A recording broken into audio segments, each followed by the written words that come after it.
This is an all-time favorite social emotional learning book titled The Invisible Boy.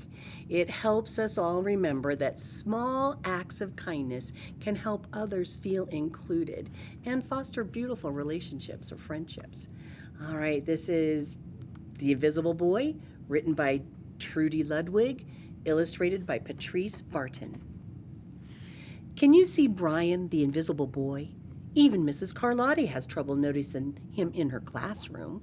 She's too busy dealing with Nathan and Sophie. Nathan has problems with what Mrs. Carlotti calls volume control. He uses his outside voice inside too much. And Sophie whines and complains when she doesn't get her way. Nathan and Sophie take up a lot of space. Brian doesn't. When the bell rings for recess, Micah and JT take turns choosing kids for their kickball teams.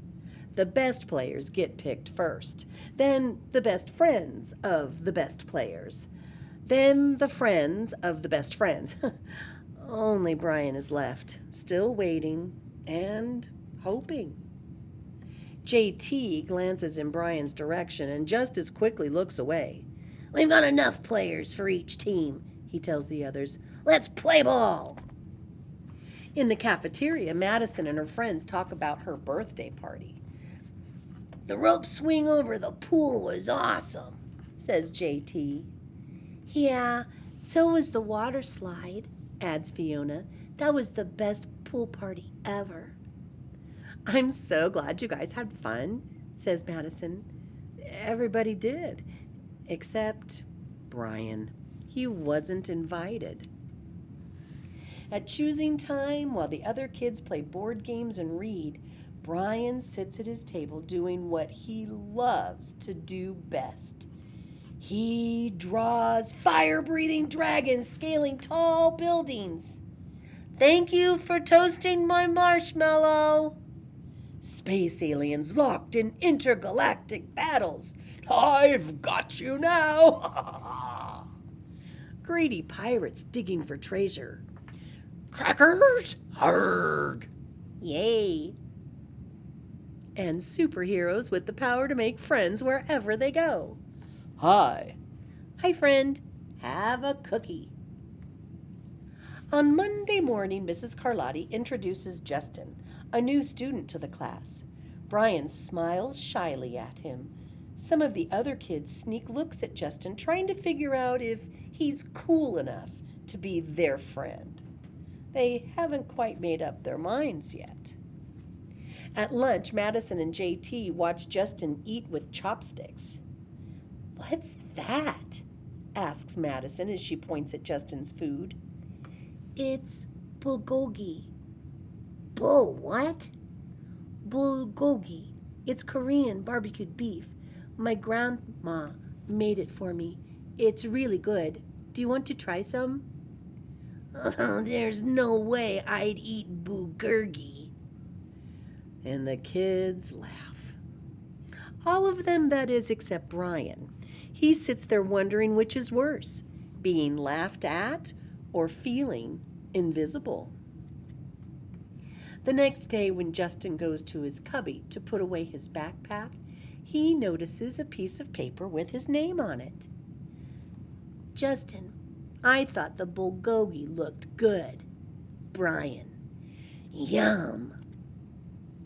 At morning recess, Brian finds a piece of chalk on the ground and starts drawing away. "You're Brian, right?"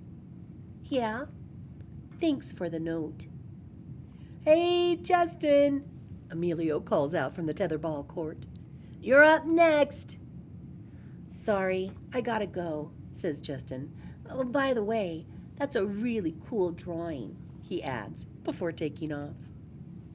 Back in class, Mrs. Carlotti asks the kids to team up in twos or threes for a special project. The kids scurry around the room to pair off. Brian heads toward Justin. "I'm already with him, Justin," says Emilio. "Find someone else." Brian looks at the floor, wishing he could draw a hole right there to swallow him up. Mrs. Carlotti said we can have up to 3 people in our group. We're only 2. Come on, Emilio. Let him work with us. Okay, I guess. Mrs. Carlotti gives the class directions for the project. Your assignment is to work together to write a story about what you see in the photograph. Use your imagination and have fun. Whoa, cool, says Emilio. What kind of people do you think would live in houses like that? I don't know, but I bet Brian could draw them to go with our story, says Justin. Brian smiles as he takes out his lucky pen. Narrator. Hi, I'm the narrator.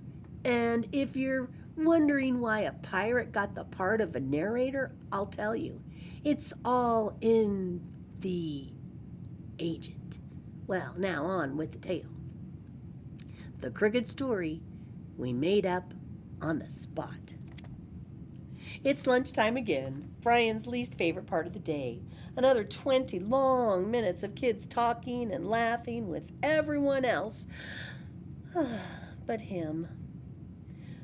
Brian, he hears someone shout. Hey, Brian, over here.